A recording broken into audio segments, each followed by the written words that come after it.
Welcome to the Friday, March 12th edition of the Clemson Dubcast. The weather is delightful. Spring is in the air. Hope everybody enjoys the beautiful weather this weekend. At TigerIllustrated.com, we sort of take a reset look at the football team with spring break upon them. They scrimmaged on Wednesday. They won't be back on the fields until Monday, March 22nd. Title sponsor of the Dubcast since the very beginning, back in August of 2018, Parham Smith & Archenhold Law Firm in downtown Greenville. They want you to know that their office remains open and available to serve you during the COVID-19 crisis. They are also offering their clients the ability to meet via telephone or through video conferencing. Whether you have a loved one who has suffered from a car accident, defective product, a neglectful nursing home facility, or medical malpractice issue, Parham Smith & Archenhold's Greenville lawyers can provide the protection and guidance you need. Free consultations, 864-990-4581, or on the web at parhamlaw.com. That's P-A-R-H-A-M law.com. If you're in the Eastern Midlands and PD area and you're in any way interested in buying and selling a home, commercial property, land, need to consider reaching out to Uptown Realty. They're based out of Sumter and run by a friend of mine, Patrick Enzer, big Clemson guy, used to cover the Tigers in a newspaper capacity, longtime supporter of Tiger Illustrated, longtime listener to the Dubcast. The home buying process should be an enjoyable experience, so let Patrick and his staff do all the heavy lifting. All you got to do is pick up the phone and call 803-774-0435 or go to uptownrealtysc.com. Celero Communications, formerly known as Tandem Payment, is a full-service integrated electronic payments provider powered by leading-edge technology. Celero provides a wide array of merchant solutions, simplified payments. They make onboarding, taking payments, maintaining risk management and compliance, and getting support quick and easy. At Celero, they're all about helping you achieve sustainable growth as a business. Taking payments isn't the only thing your business needs. With Celero's solutions, you can manage inventory, sell products and services via social media, schedule staff, track sales, get reports, and much, much more. Find out more about Celero at celerocommerce.com. That's C-E-L-E-R-O commerce.com. Okay, to our interview, Chip Towers, Atlanta Journal-Constitution. Man, I've known him since the late 90s, I guess it was. I was at the Augusta Chronicle newspaper in Georgia, and he was then at the AJC. A lot of fun catching up with Chip here. Enjoy.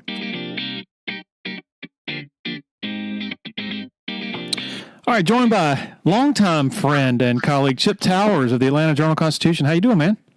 Hey, doing fantastic, Larry. It's good to catch up with you, man. Yeah, absolutely. We were, I guess a week ago, you and I were talking on the phone for about an hour, and I'm like, man, this would have been a good podcast. So, yeah, because we were talking about some interesting stuff with the the run up to the much ballyhooed season opener in football. So, are you? I see you covered the SEC tournament. Were you up in Nashville? I did not. I've actually been not covering anything live since the pandemic. Mm-hmm. So I did cover one or two games early in the football season, and then actually I have I take it just probably more information you want to know, but I take a medicine that my doctor just said it's probably best that you not be around crowds, right? So it's the way they make it work nowadays actually enables you to do your job to pretty good effect. There's a lot of things I've missed about going to stadiums and arenas in the past 8 months or so. I was actually in Nashville when the pandemic hit at the SEC tournament 1 year ago, almost exactly today. Yeah. When all this happened, and really haven't been anywhere but a couple of home Georgia games since then. And but as you know, with the Zooms and all that kind of stuff, so you miss some of the stuff by outside of the stadium, outside of the sidelines.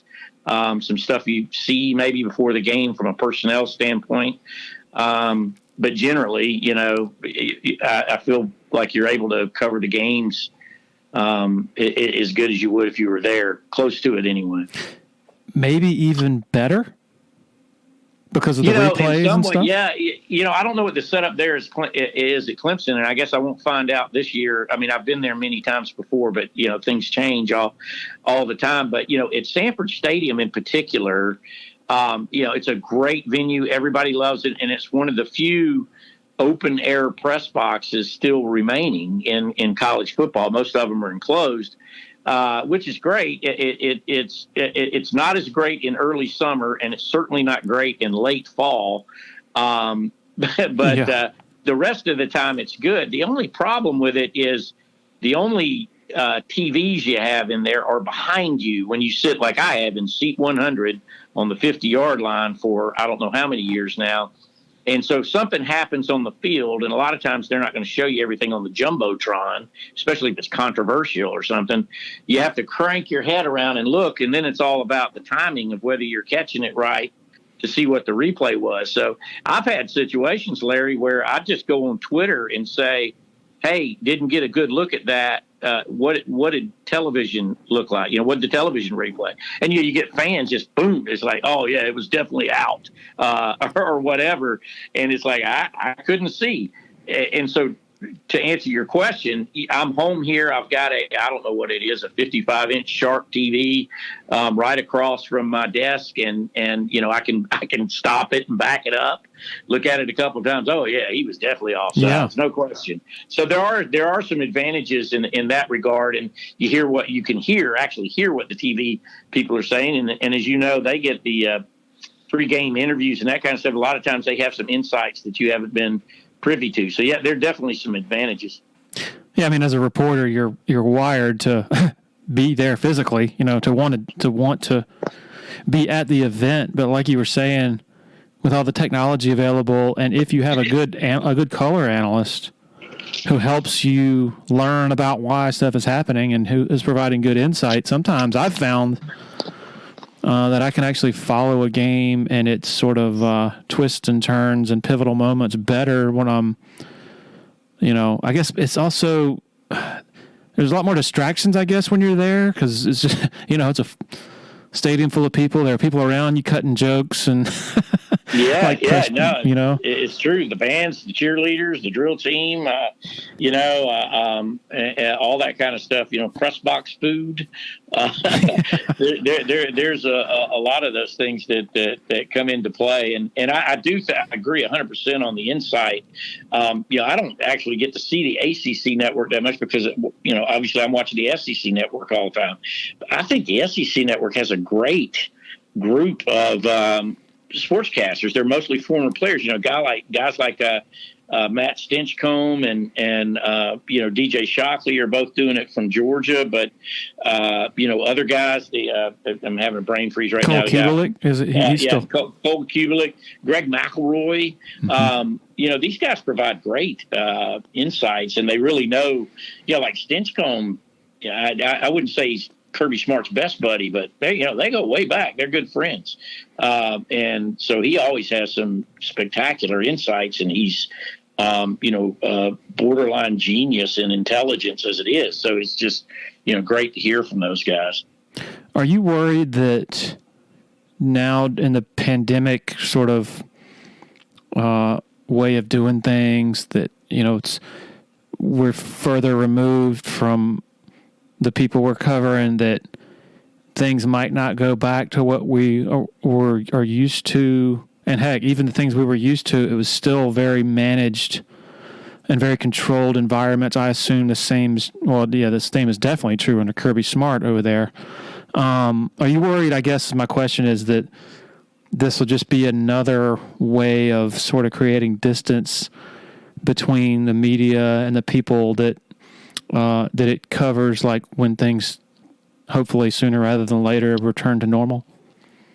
Oh yeah, without question. And look, you know, I would hazard to assert that you have it better with Dabo Swinney than we do over here with Kirby Smart. But I think there's a part of them that deep inside really loves what happened with the pandemic. You know, it's just not the pandemic itself, but you know what I mean. I mean, just the extra insulation that has come with it and the control.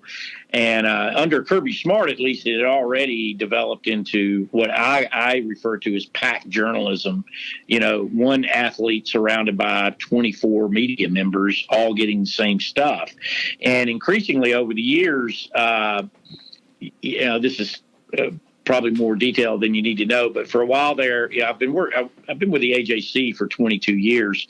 But for part of that, I've had various different incarnations, but in and out of Georgia most of the time. But for a while, I was with Dog Nation, which is owned by the Atlanta Journal-Constitution, but works as a separate entity. A whole different silo, if you will. For instance, they're totally sponsorship driven, and we're a paid publishing site. And anyway, while I was doing that, you covered a lot of recruiting, and you noticed it right away with Kirby Smart, who arrives here in January of 2016. It actually was hired in December of 15. And one of the things we did all the time there is a series we called Next Generation. We would fan out, and when Georgia would have signees and in the recruiting class, then we would fan out, me and others that worked for Dog Nation, to go do a little let's get to know them really good. And I enjoyed it because I went all over the place. I mean, I went like to Boston, Massachusetts to talk to one of their offensive tackles, and just wherever they were, we went and saw them and interviewed them. A lot of times sat down, had dinner with them, went to their house, all that kind of stuff. Kirby started putting a kibosh on that right away. It's like, he didn't want us to get to know these people that well. And I mean, I'd hazard to guess. I mean, I don't know that this is a fact or anything, but I mean, basically he tells them, don't answer those guys' calls, block their numbers in your phone. They're not inside the circle. You only want to be talking to people inside the circle. So now we've had this pandemic situation, and Larry, I'm older than you are, but we go way back. And I remember a time when I was covering Georgia that, I'd go by the convenience store and grab me two bags of sunflower seeds and then go over to practice at 3:00 for a 3:30 start. And I would stand out there on that field. And if they went till 6:00 in practice, I'd be out there to 6:00 with them with my notebook in hand, making notes about this linebacker and that flanker. And these were my own observations about these players, and fights would break out and I'd write it down, and, somebody get yelled at for something, somebody go down with a injury, I'd write it down. Heck, the trainer they had over there, he was called Warren Morris. We used to call it the Warren Report because you'd go over there at the end of practice and, hey, Warren, I saw Rodney Hampton came up gimpy in the middle of practice there. What's the deal? Oh, looks like he's got a hamstring. Hey, write it down. Report that looks – none of that's going on now, right? I mean, there's just the control of information is so tight that you and I don't, good, bad, or indifferent. I mean, me and Mark Bradley had this conversation not too long ago because he comes out of the same school, columnist for the AJC. He says, "Well, I for one am glad to not stand out to practice for 3 hours anymore. That's a long time, a time commitment. But there's just so many." Subtleties that you miss when everything is being sort of fed to you, right? And in a controlled environment, you're just not going to get the unvarnished truth. And then, of course, there's Saturday, at the game. So we all show up and see if what we've been hearing is confirmed or not. But still, you're only seeing, helmets and numbers. You're not really seeing the people as well as you used to. Can I go back to the Kirby putting the kibosh on you, on y'all doing stories on the recruits? Now, was this after they signed that you guys would go? It depended. If a guy had been long committed, it was a big logistical exercise. I mean, we poured a lot of money into this, right? Like I told you, I mean, I went to, I remember flying into Boston and then going to Worcester. How do you put it? Worcester, Mass. Worcester, Mass. To thank you to interview this guy, it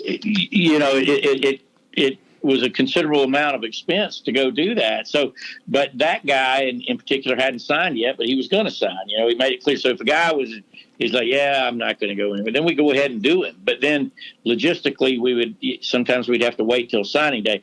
The goal and the objective, which was usually achieved before Kirby anyway, would be to get to all of them before June, right? Because now all of them are pretty much reporting by June, if not early enrollees like we have so many of now.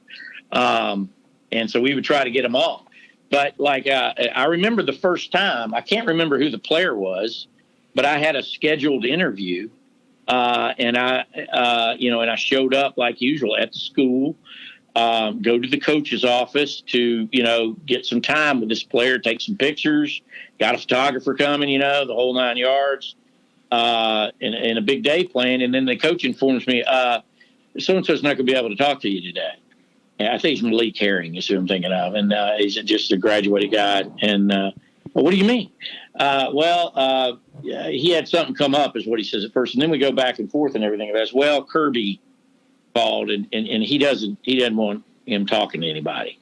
I'm like, what are you talking about? And then we get into the whole, this is the United States of America, isn't it? I mean, I can promise him it's okay to speak. If he's good enough to play, he's not going to hold back playing time if because you spoke to the Atlanta Journal-Constitution anyway. That was kind of the beginning of the end, really. I mean, I don't even think they do the Next Generation series anymore. I'm back with the AJC at this point and not doing the Dog Nation thing. Jeff Sentell covers recruiting for Dog Nation, and he does something like that all the time, but it's just it's not a check the box type of situation like it used to be. 25 signees, 25 interviews, and you can read about them all here. So the tentacles have extended beyond just the walls of the football office to, Exactly. Players who are there. It's even not just signees, but even commits. Okay, so your reaction to that? I guess normally, if you have a relationship with a coach, it would be, okay, let's have it out. Let me call him and let's try to hash this out. Were you even able to do that? Did you have to talk to Claude Felton, the sports information director? How did that work? If you challenged them at all, I don't know that you did. Did you? Well, I did. I did. There was a text exchange. Kirby's a big texter, prefers text to calls, and almost never takes a call. And it's 50-50 or less as to whether you'll get a response to a text. Now it's different with different coaches, and has been different with different coaches over the years with me. Not that it has anything to do with anything, but I could almost probably put us on Paul's call Tom Crean and then three-way him in, right? Hey, Tom Crean, Larry Williams from Tiger Illustrated wants to speak to you. But that's not the way it is with Kirby. I'll just put it that way. And, I can't remember what his first responses were. They changed, and then he was no longer responding, when it came to trying to get and look, with Kirby, it's the Nick Saban way. It's about control. In some ways, it's sort of, if you go back, I mean, this is not new. There's Bill Belichick, George O'Leary was big like this, and it's just control. You don't want anything getting out of your control. So say you're meeting with one of these recruits, and he lets you know that he's having trouble on the SAT, and he's not sure whether he's going to get it, but he's got to take a test. He's got 3 more opportunities to take the test or something like that. You write it,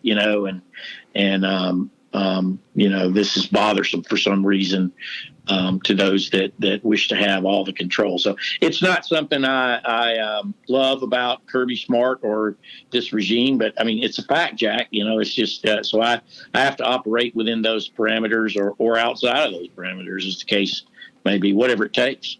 I guess it was maybe a week or two ago, when Kirby had a press conference, and it wasn't for the start of spring practice because Georgia doesn't start for another. When do they start? Next week. Yeah, next so week, he March was 16th. Okay, so I guess it just popped up on my YouTube at the top of my YouTube feed, and I was sitting there watching it, and I'm like, well, wait a minute, why is he even? This is odd for Kirby to just have this availability in conjunction with nothing. Was it so they could promote their initiatives that they had been? I think they had an assistant coach as well who was talking about maybe some of their social justice or community stuff? Right. Was that the purpose of it? That's kind of what's happening now. Yeah. So that was so odd. You're right that was odd. It shows what an astute observer you are, even from afar. But, all of us, I mean, it's been like pulling teeth to find out when spring practice was actually going to begin. I mean, we've known for some time that G-Day was on April 17th. They have 15 NCAA practices. In general in the past that Georgia has done 3 practices a week for 5 weeks. But between the pandemic and everything else, Georgia and Kirby were just sort of dragging their feet about when the actual start date was going to be. And so it wasn't until that Zoom conference came out. But here's the crazy thing about that Zoom conference. We didn't even know it was coming till the night before. Between 10 and 11 p.m., Claude Felton sent an email out to the beat, just the beat, not every media outlet, and said, hey, it looks like there, heads up, there may be some availability with Kirby tomorrow.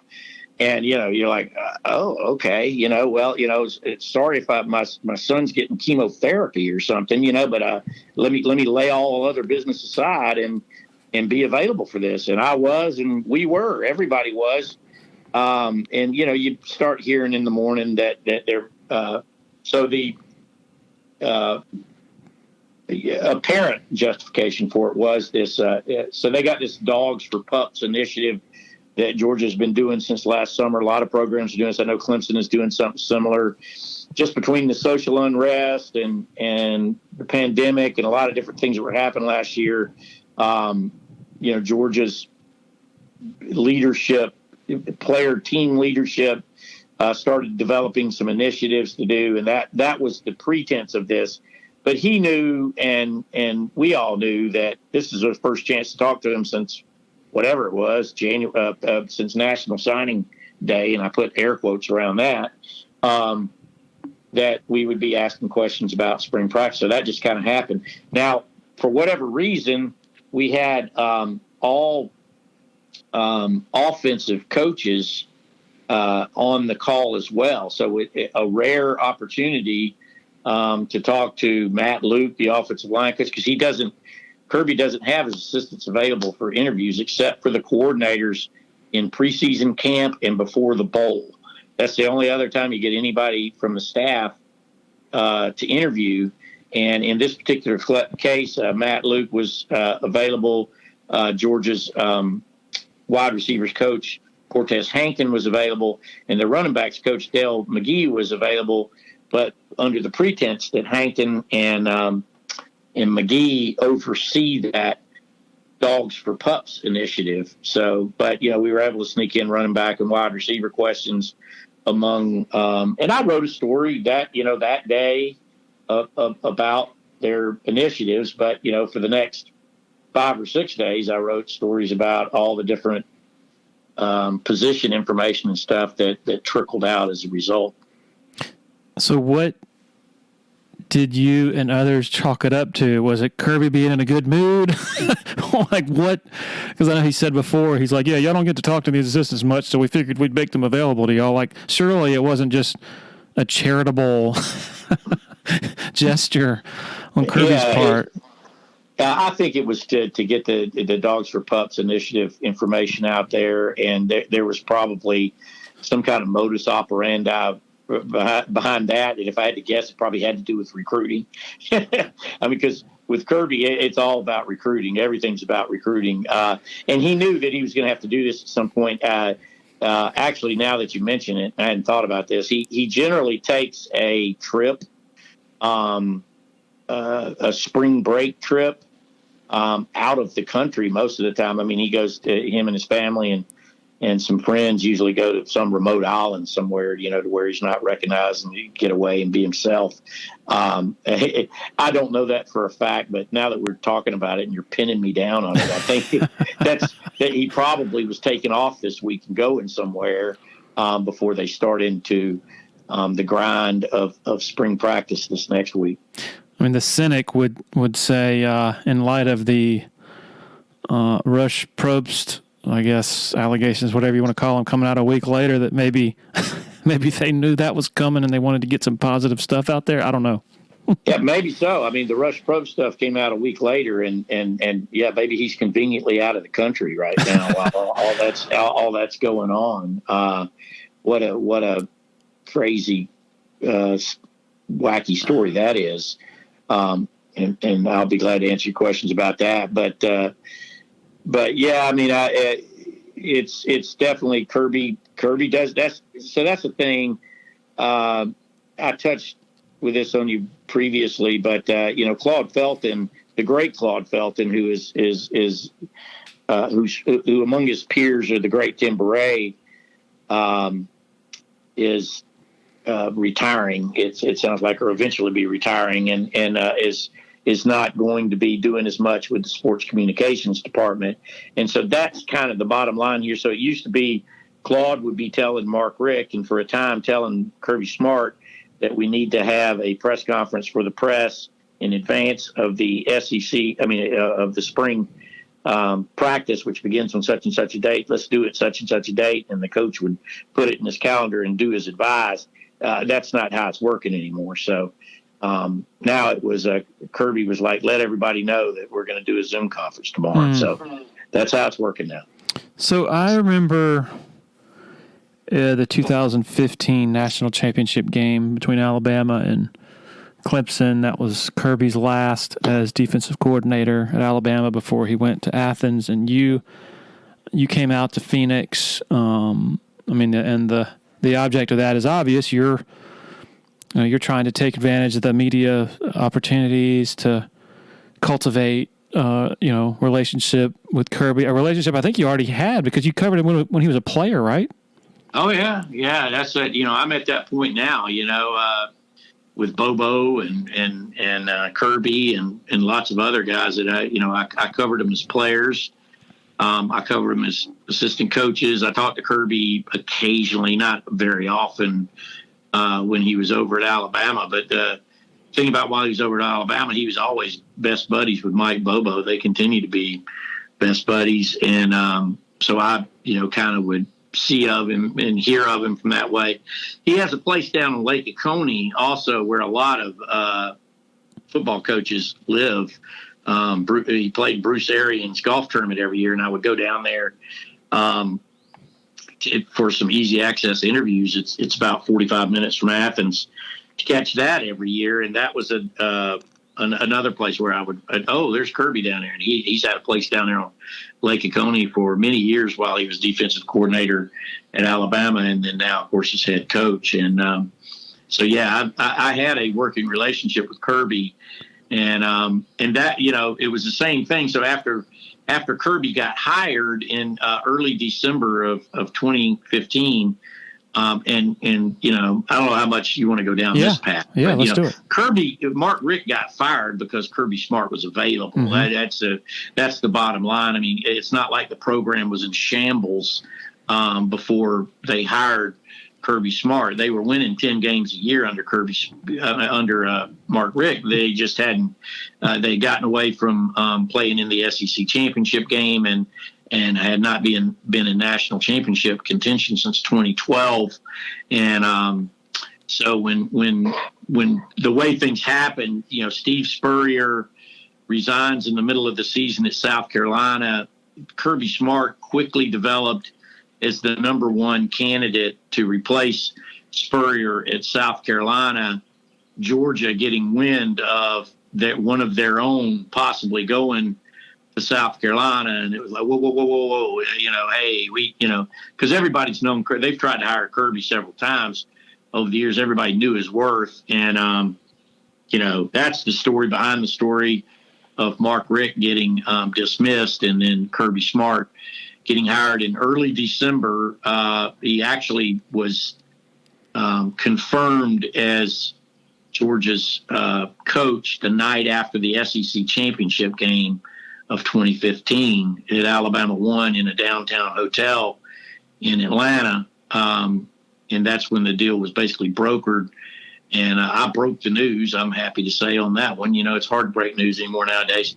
Actually several days before that happened. But then I go out to Phoenix and it's hard to get Kirby on the phone or do anything after he left for his introductory press conference, because to his defense, he's trying to assemble a staff, he's trying to recruit, and he's being defensive coordinator for Alabama against Clemson in a national championship game. So it was certainly a whirlwind time.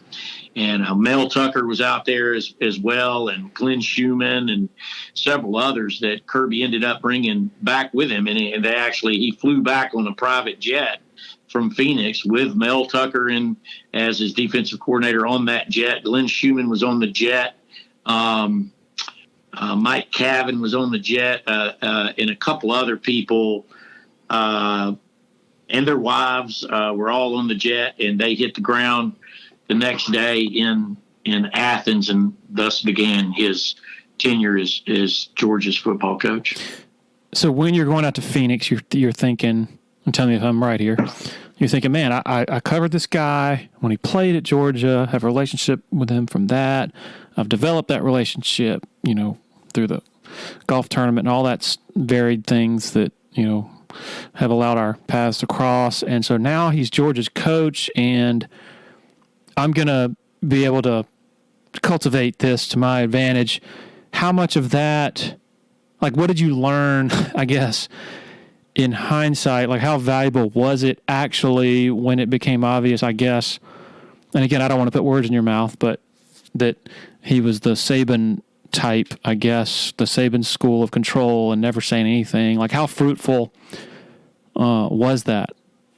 Yeah, you're drilling down on it now. It wasn't as fruitful as I'd hoped it'd be. I mean, the bottom line is in terms of the Georgia press corps, right?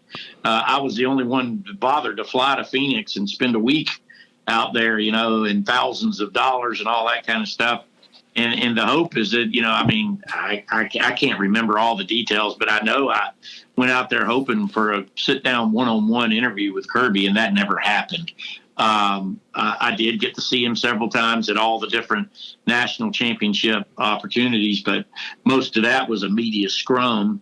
I did get him. I would say the most extensive time I got with him was after the game on the field with Mary Beth and their children, his wife Mary Beth, and their children, and in the locker room. It's midnight, 1 o'clock in the morning, whatever it is, and I got to spend a little bit of time with him. They actually flew out and back to Athens at 6 a.m. the next morning. So, he beat me back to Athens by a day, at least. And there was initially a pretty good relationship, but I don't know. I didn't really intend to get in this kind of detail. And I definitely don't want to put you in a position where you're, this proprietary stuff and whatever you want, whatever you feel comfortable sharing, share it, but definitely don't share. I don't want to get too much into your business. What I mean is that where I was going with that is that I don't think I've, verbalized this stuff that much, but there were some things in that first year that he was helpful with me on, in the coach, major metropolitan newspaper beat guy capacity. But those mostly dried up to completely, over the years, because I have always been a newspaper guy, not a fan site, right? Mm-hmm. And that's no disrespect to what you do or anybody else does. But I am only interested in the truth. I'm only interested in what's going on. I'm only interested in covering things objectively. I'm not here to do anybody any favors. I'm not here to help with recruiting. I'm not here to do any of that kind of stuff. I'm here to cover a team as an objective reporter. And once that became clear, that I wasn't privy to any favoritism, and there is some right on the beat, like there is everywhere. I think on all beats, but nowadays I think. Paid fan sites with full-time recruiting coverage probably have an advantage when it comes to the relationship with the coach, because they'll do the coach's bidding. They help the coach. They want to be buddies. I don't want to be anybody's buddy. I want to, I'm a professional reporter. I went to journalism school, so it's like, I'm gonna call them like I see them, and I'm gonna write what is the truth. And so none of these coaches nowadays, and I include Dabo Swinney in this, nobody's about truth anymore. It's all about propaganda, man. It's all about image. It's all about what your program looks like. It's all about keeping guys eligible. It's all about getting the best players. It's not about educating players. It's not about, life lessons. It's not about, as much as they want to say. I mean, I guess I'm getting a little cynical here because I start saying it's not about turning young men into good men, because it is, whether you want it to be or not. Sometimes the lessons may work the other way. But that's where we are now. Entering year 6 in the Kirby Smart regime, and probably a good segue here about what the expectation is at Georgia, because here's the way I see it.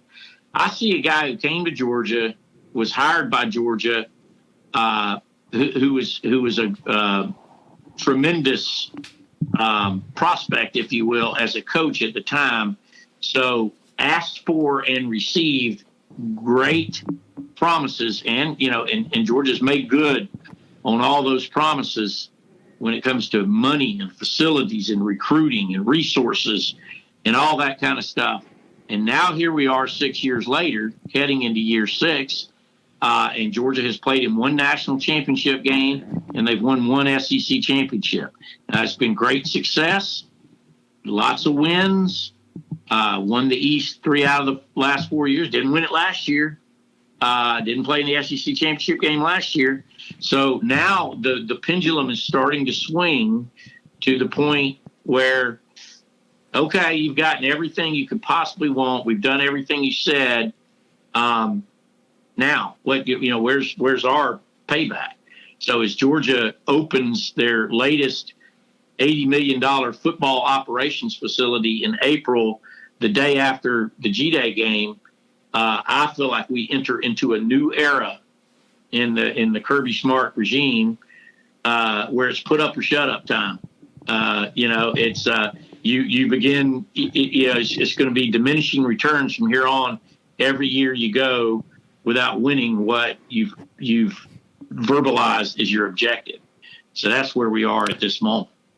And the fundamental part of that, tell me if I'm wrong, is that you got rid of a coach who was already pretty good. It wasn't like the program was in shambles. You made that move to take that next step that hasn't yet been taken. Does that kind of nail the essence of the situation? Right. Oh yeah, I mean, absolutely. I mean, in the coaching community, across the country, when Georgia parted ways with Mark Richt, there were a lot of people who were going, "What?"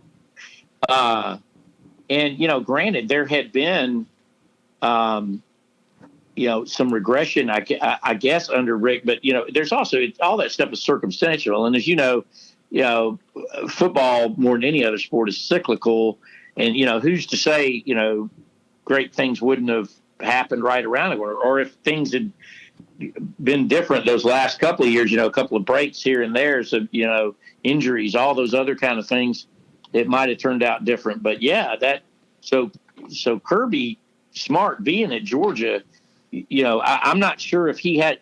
I'll put it this way: if Kirby Smart had not been on the market that particular year, I think Mark Richt would have been the coach another year. I don't think Georgia was going to fire a coach and then search for one. I think Georgia knew their coach, therefore they fired one. Yeah. If that makes sense. Harris Flooring has been a major part of the facilities enhancements over at Clemson, not just with athletics, but also at the university level. And we are thrilled that they are a part of the Dubcast as a sponsor. Since 1947, the Junkins family and Harris Flooring have provided a unique shopping experience through value in their services, developing the right product solutions, and delivering on their promises. To check out some reviews on their work, just go to their Facebook page, Harris Flooring America. Rave reviews, just first class all the way. Phone number 864-642-6183. Another loyal supporter of the Dubcast is Blackacre Law Firm in Greenville, a subsidiary of Parham Smith & Archenhold. Blackacre helps South Carolina residents achieve their dreams of home ownership by providing experienced professional representation for real estate closings. Attention to detail is crucial in real estate law. Blackacre is committed to making sure nothing gets by them preparing residential or commercial closings. Blackacre also offers estate planning services for their clients in the Greenville area. Find out more about Blackacre at 864-326-3507. Want to share a quick word about Founders Federal Credit Union? If you've been to a sporting event in Clemson, you've probably heard about Founders already. They are the official credit union partner of the Clemson Tigers. In addition to that, all Clemson faculty, staff, and students are eligible for membership as well as IPTAY members. Matt Gross is a proud Clemson alum and the vice president for the Clemson market for Founders Federal Credit Union. Matt's office is located beside the Walmart Neighborhood Market on Old Greenville Highway in Clemson. For more information, go to foundersfcu.com. Bill Connolly of ESPN, you might have seen this. I guess it was yesterday. He did an article whose premise was asking the question, the 5 programs with the best chance of becoming the quote-unquote new Clemson. And that is, the programs that are positioned to elevate to championship contention on a regular basis. It's interesting to me that Georgia was ranked number 1 from the perspective not of are they worthy, are they capable of taking it to the next level. I absolutely think they are with the talent that's being stockpiled, but the notion of it being Georgia from the perspective of, and I actually wrote a whole column on it a couple hours ago. Just on the topic. No, I gotta go retweet that. I'll look that up and retweet that. Anyway, my first sort of reaction was the top candidate to duplicate the gold standard for maximizing resources is the gold standard for squandering resources. Is that over the top? Yeah, I think it is. Let me say this. Here's the thing. Here's the bottom line on the Georgia/Kirby Smart thing. Alabama's in the league. Yeah. All right? Yeah. Clemson's situation's not Clemson's situation if Alabama's in your league. Clemson's situation's not Clemson's situation if the SEC is your league. Now, I'm not going to get into the argument about SEC versus ACC, but the truth is Clemson has great players, as good of players as any of those other programs we've discussed, but they have a better path every year. It's just I think that's quantifiable, and I think that's the truth. But it all comes back to, now believe me, this is not Chip making excuses for Kirby, because I think I've made my sentiments kind of clear to this point. But the Alabama beast is real, y'all. I mean, it's there. And as long as Alabama is there, that's what everybody, now LSU showed, 2 years ago that it could be done. But it takes a real special situation. And look, Georgia has led Alabama twice in the second half. At halftime of the national championship game in 2017. Heck, they it looked like they were ahead of them in overtime, right? Until second and 26. And Georgia's proven they can play with Alabama pretty much better than everybody else in the league, with the exception of LSU's, which I would call it an anomaly year. That whole perfect storm that happened, that apparently some voodoo was going on down in the swamps of Baton Rouge for all that kind of stuff. But that is so I read Bill Connolly's thing, and I don't disagree with it. And that's the narrative all the time with Georgia. But, you can also insert Florida and Tennessee and Auburn and these are proud programs with hundreds $million budgets, that are unable to get past that hurdle. Oklahoma doesn't have to deal with Alabama. Ohio State doesn't have to deal with Alabama. Clemson doesn't have to deal with Alabama and Nick Saban year after year after year after year, and on the recruiting road every day.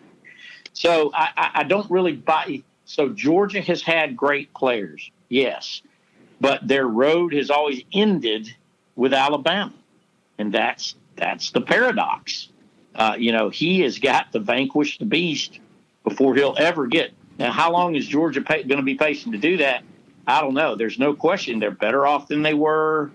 There's everything. The recruiting is at a higher standard than it was. The facilities are better than they were. I don't know if the product on the field is markedly better. I mean, he is on the exact same track.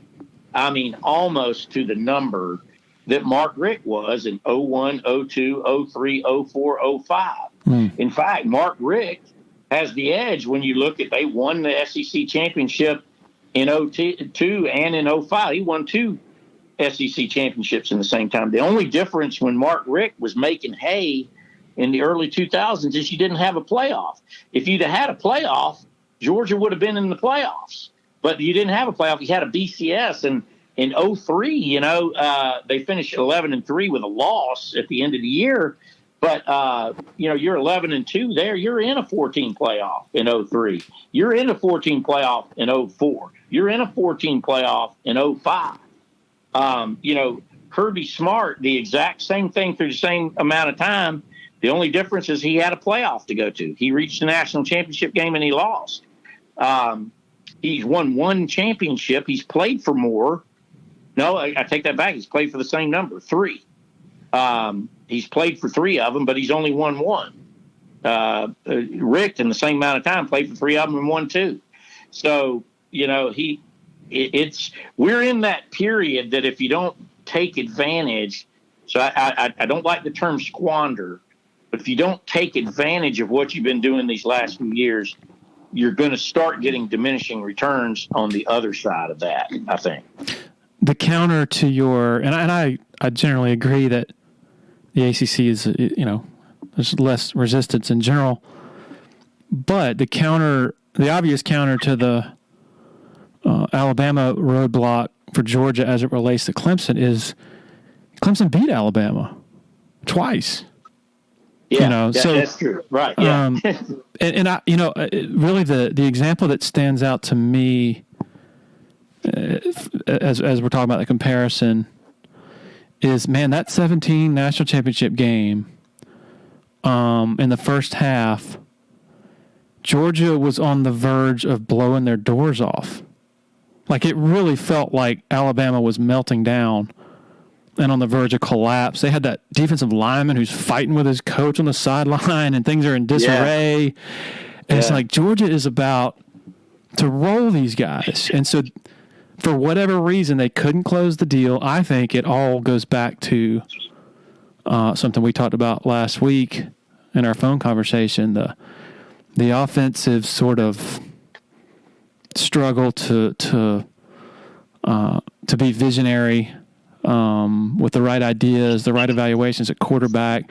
And so then, lo and behold, a year later, Clemson has Alabama on the ropes and does close the deal and does blow their doors off, 44-16. So I think it, and when I say squandered resources, I'm not speaking specifically of Kirby, but more so like over a decade plus, like thinking about what would be different had Georgia, had Mark Richt and Mike Bobo not told Cam Newton that he was a tight end. I'm sorry, but I can't say that without laughing. Had they... Or that they liked, what was it? They chose Bryce Ramsey over Deshaun Watson. Yeah, Bryce Ramsey. Yeah, they early in the recruiting cycle. Yeah, they basically chose they prioritized Ramsey, a guy who ended up having more punts in his career than completed passes over Deshaun. And also, like Nick Marshall, they made him a cornerback, and then he got kicked off the team at Georgia, then goes to Auburn, and is a wizard of a zone read quarterback, takes them to the BCS title game. So my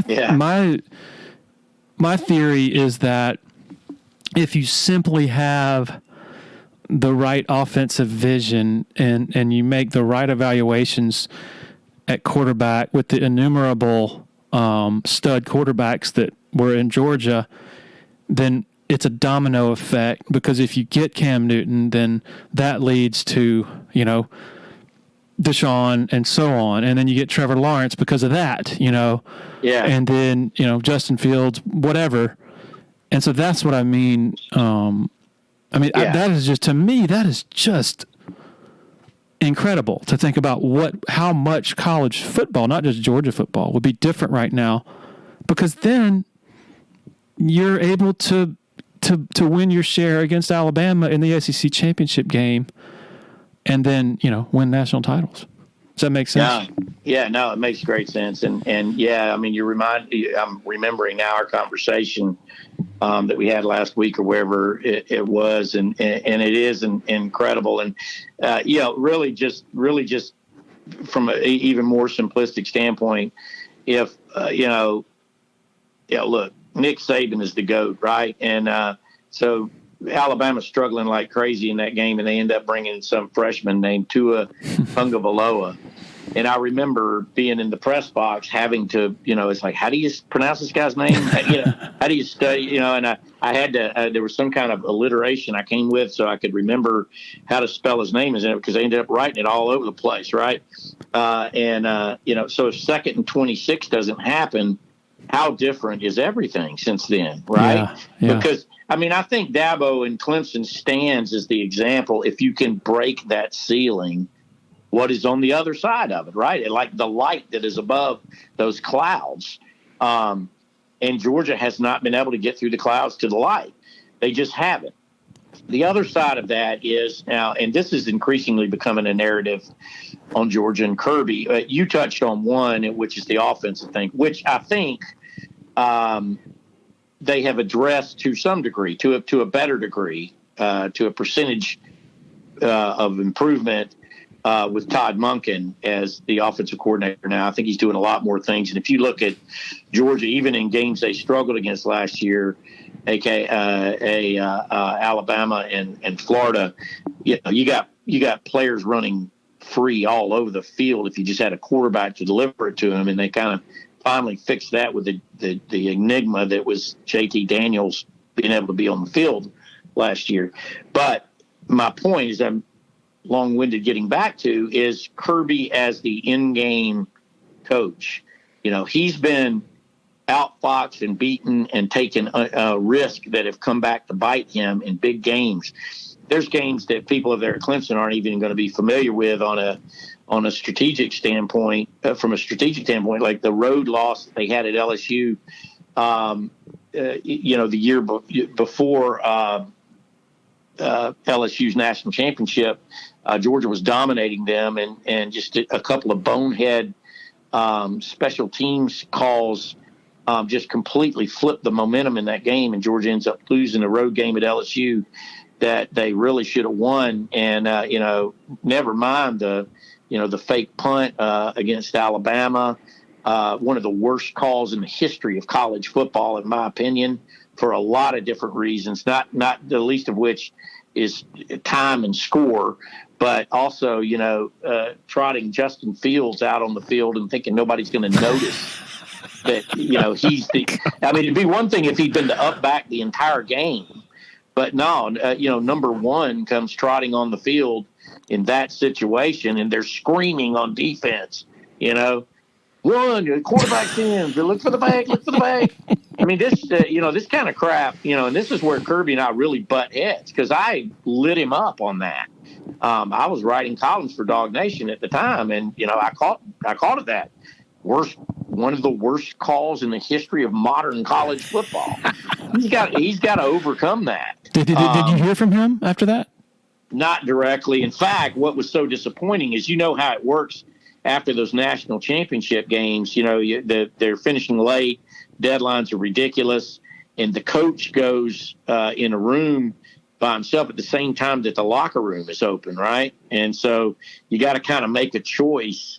And we had somebody go into the coaches thing, and I had express purpose to ask them, what were you thinking? And it never got straightly answered, and has only been he has tap danced around that thing a lot over the years. I've never got to sit down with him, because by the time we got access to him, it's like months later, and it's almost not pertinent to ask him. But you can read what he said about it here, that he still contends it was a good call and that somebody was open on the play.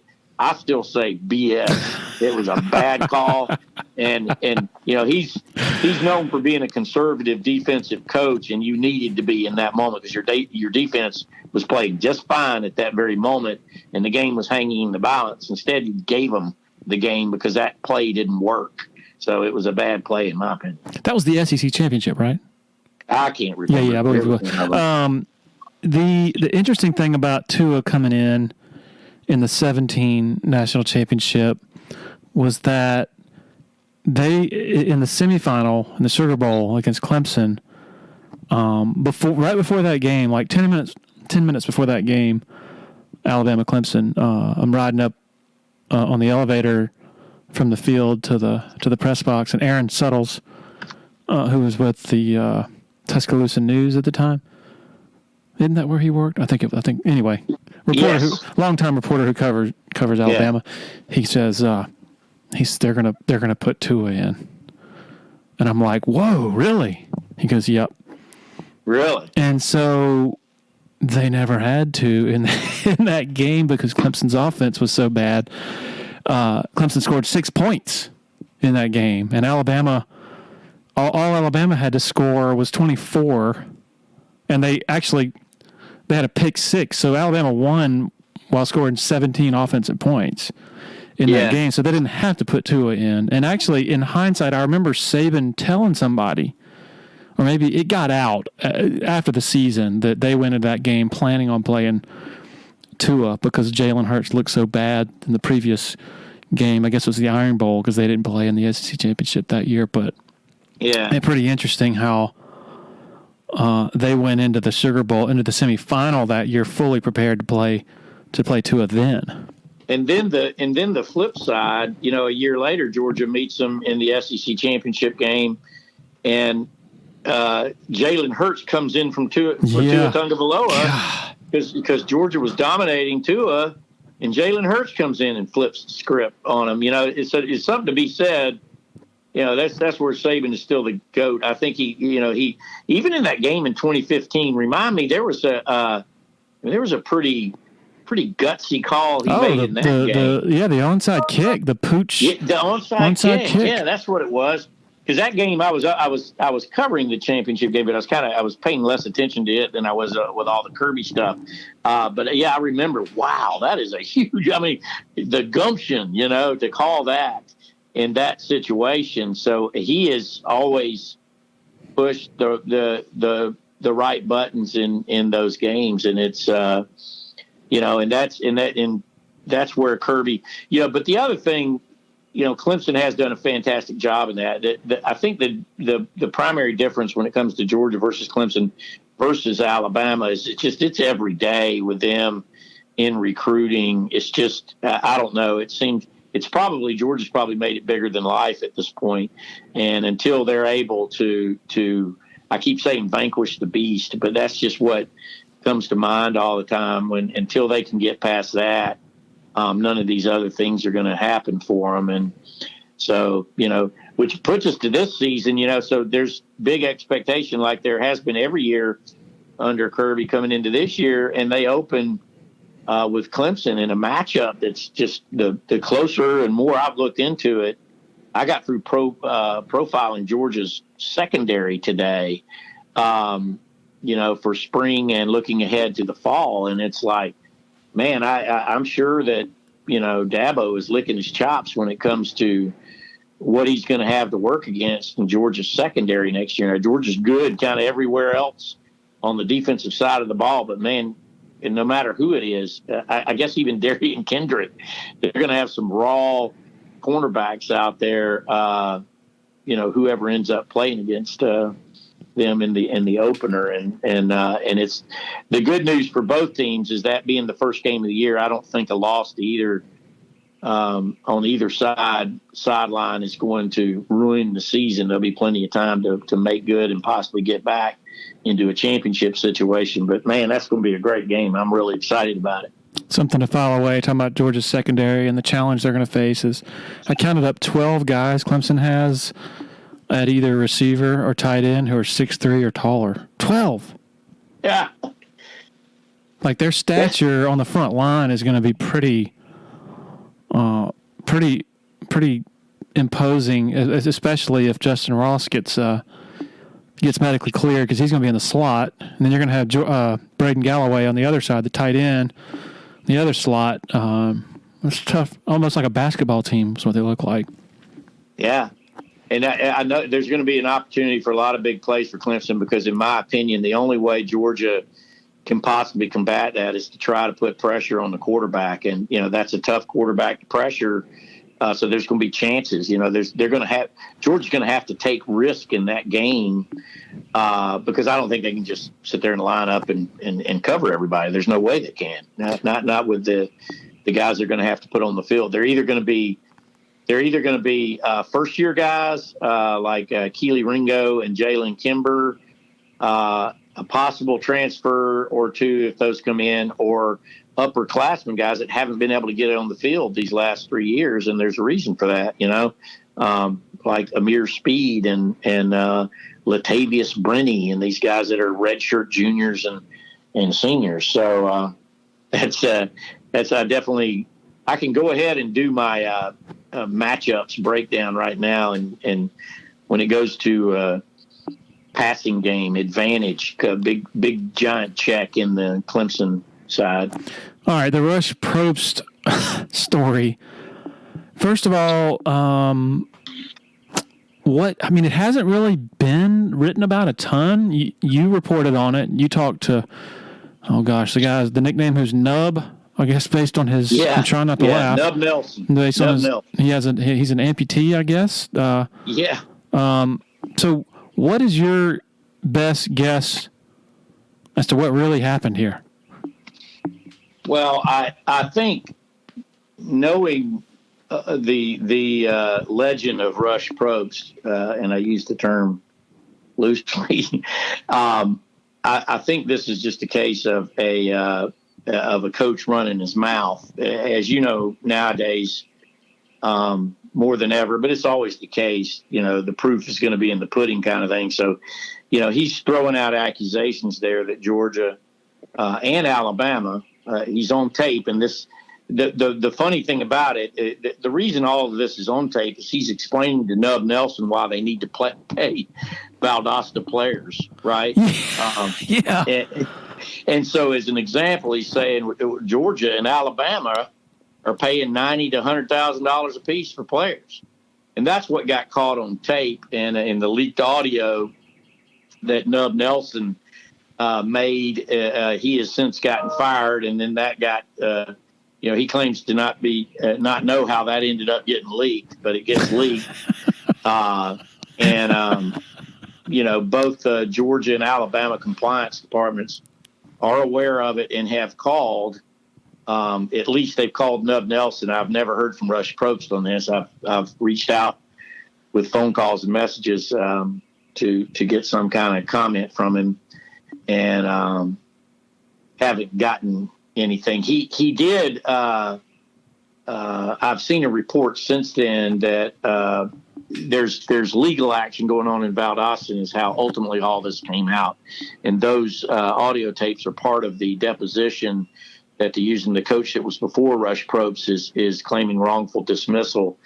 And there was an affidavit from that came out recently where Rush Propst says that he has no personal knowledge of recruiting violations by Georgia or by Alabama. And look, this has been going around. Yeah, here's the thing, and this is just Larry and Chip talking, right? Is Jeremy Pruitt worked for Rush Propst for a long time. He's out as the Tennessee coach. Jeremy Pruitt's been saying this stuff behind the scenes for a couple of years now. I mean, like $80,000, $90,000, $100,000 for players to come sign with you. The bottom line, you're going to have to prove that in some way, shape, or form. And I don't know if it goes beyond. That's the question. Compliance, asking about it, getting affidavits of the guy saying, I don't have any personal knowledge of it, and it ends there. Or if the NCAA enforcement staff comes rolling into town.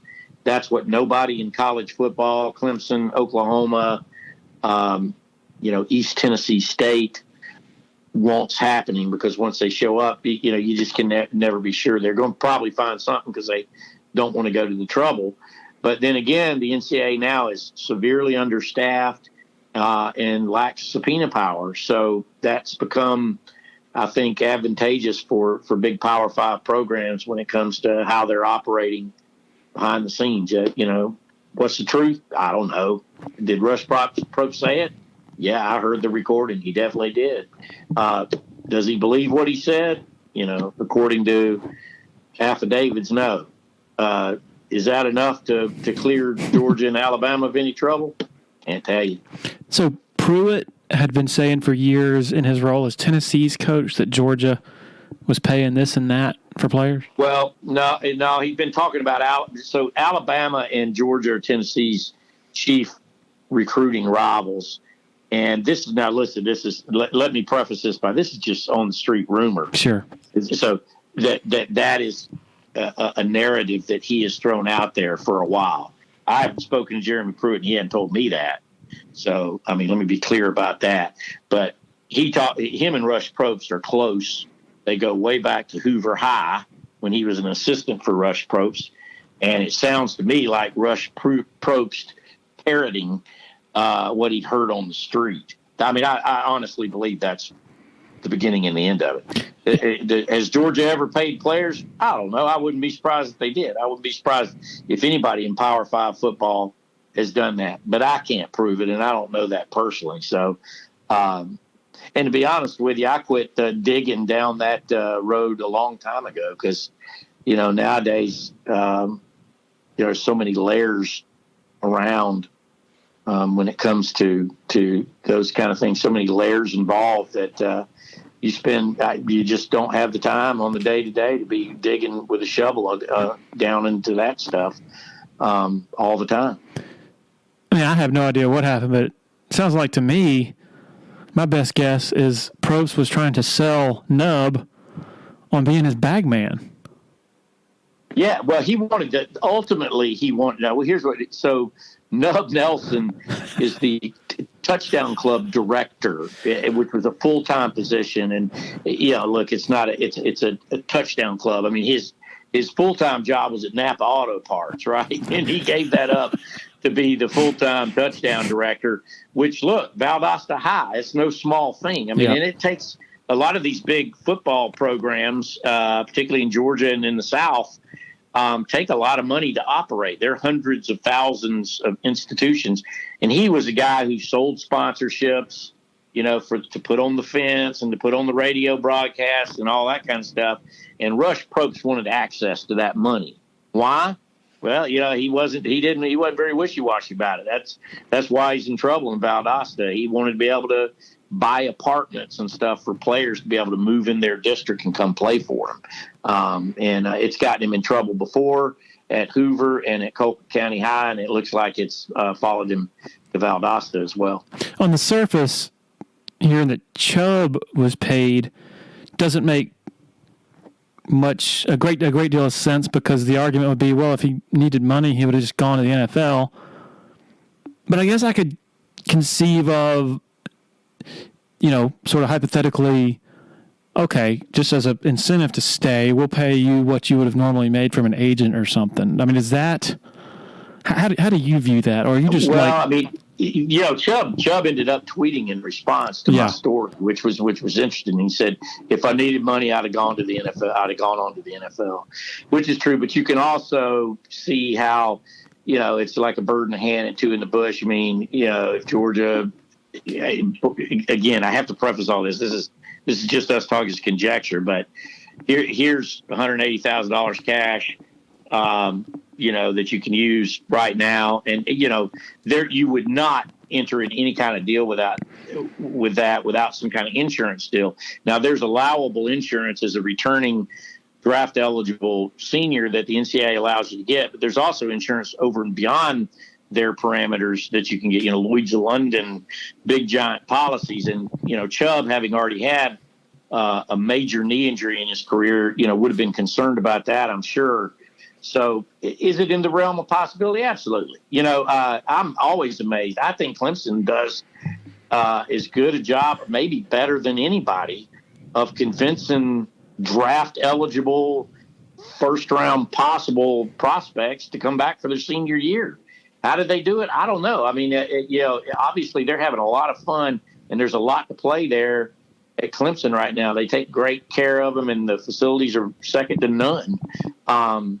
So, is that enough? Maybe so. But Georgia now, you start talking about the Kirby Smart proposition, even versus Alabama, they've been hurt more by the NFL equation than helped in that regard. 2017, when Sony Michel, Nick Chubb, Lorenzo Carter, Davin Bellamy, there were a couple of Dominique Sanders. All these guys had pretty high draft grades and chose to come back. That's kind of what it takes now. Yep. Because otherwise, you don't get enough of that senior leadership on your team. That's what all these coaches are after. Now, Georgia did better in that regard this year. It's one of the things that's got them excited with a guy like Jordan Davis coming back, a 6'6", 335-pound nose guard. That was big, and they had a few others, but they also, were typically devastated with Tyson Campbell and Eric Stokes, who just ran a 4.25 40 at a combine, who otherwise would have been back. That hurts you. And the teams that are able to convince those guys to come back for a fourth year, definitely on that level have an advantage. All right, I've had you for over an hour, but I have to ask you. I can't let you go without asking you about the Cade Mays. Cade Mays. I can't get through it without dying laughing. The finger. Cade Mays gave Georgia the finger. His dad. The reason he was able to transfer without penalty was the extenuating circumstance was his dad lost a finger in a chair that got collapsed or something. Like, okay, what's the inside story there? Yeah, so the funny thing about it, and I don't know, it is funny. There's no other way you can put it. Cade Mays, 5-star, and he's a legacy at Tennessee, and he's a high 5-star offensive line prospect, and he's on his recruiting visit. One of his recruiting visits to Georgia, his dad's a big man, played offensive line at Tennessee, and now he's leaning back in a folding chair up against a concrete column, in this recruiting lounge that Georgia has, and his weight causes the chair to buckle, and his pinky, which he had kind of on the sides of the back of the chair, gets caught in a scissors type of thing with the latch. I mean, it makes chills go up my back, to think about it. And snipped his pinky finger clean off at the top, from the top knuckle off. And I mean, it was that Georgia picks, Sam Pittman, the offensive line coach, picks up his finger in a napkin. I'm sorry. They take him to the hospital, and they try to sew it back on, but it doesn't work. But the thing is, he signed with Georgia well after that incident, and it was a joke among the Mays family. It's like, I gave Georgia my son and my finger too, and all that kind of stuff. Fast forward a couple of years later, his father sued Georgia over that. Now, Georgia wasn't refusing to pay anything. They were paying the all the medical stuff and everything on that, but he was suing for some kind of damages, and I don't even know his father personally, so I can't really get into his character, but I mean, millions of dollars he was suing this for. And supposedly, I actually don't believe, because I was around him as much as I was before then, that they're causing some kind of backlash in his day-to-day world at Georgia.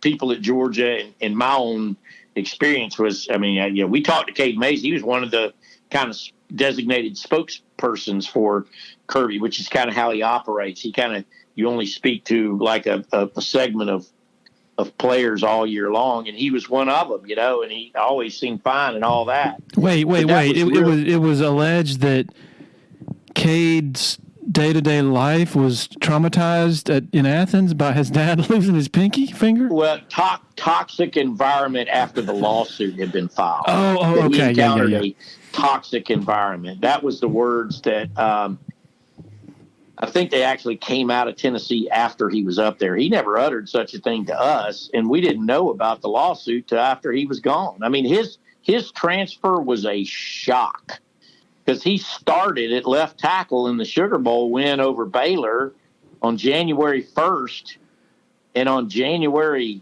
6th or 7th, he's showing up at Tennessee as a transfer. So it was fairly stunning, and then all the other stuff came out. But bottom line is, Cade Mays is now at Tennessee. He was on the losing side of the game last year, and they've had a head coaching change over there, and they're actually, the NCAA is looking into some of the stuff about his transfer. I have no idea what's going on with all that as to whether everything was done above board or not, or whatever, but it is what it is. And he chose to come back for his senior year for Tennessee, and he'll be starting for him at guard this year. Has the lawsuit been resolved? I probably need to check it. The lawsuit actually doesn't involve Georgia athletics and really UGA directly. As you can imagine, this ended up at the manufacturer of the chair, whose name escapes me. The last time I looked at it, that's where the litigation really lies, is in, should somebody be making a chair that could buckle and cut your finger off? I agree, probably not. But that Georgia owned them, that he was leaning back in it like he shouldn't be. I mean, Georgia's really not at liability here. They have insurance for that and lawyers for that, and I frankly haven't checked. I would assume it's resolved, but you know what? I'm going to check on it, Larry. Thanks, and I will get back to you on that. Let you know what here. Utterly absurd, though, that his son was encountering a toxic environment. Like who? Well, listen, it's the same thing as Justin Fields. Supposedly encountering racism right while he was here as his reason for extenuating circumstances to transfer to Ohio State. He didn't encounter any racism here. His sister remained at Georgia and still here on the softball team, and he comes back and visits her all the time. The reason he transferred is because he wanted to try quarterback somewhere else, and it seemed to work out. But, in order to get – and that's going to change with the one-time transfer. Thank goodness. I agree with that, because the extenuating circumstances waiver is ridiculous. These guys will say whatever they need to say in order to get out of their existing letter of intent agreement. Chip Towers, this hour plus has flown by, and we're going to have to reconnect maybe this summer leading into the big showdown in Charlotte.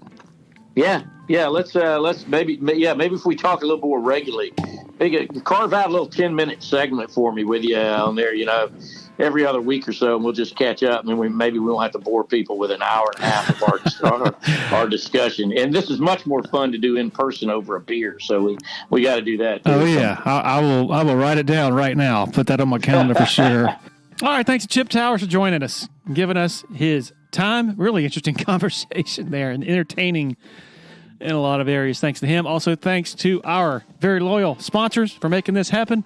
And most of all, thanks to all of you for hitting play on this podcast every week. Everybody have a great and safe weekend. Cheers.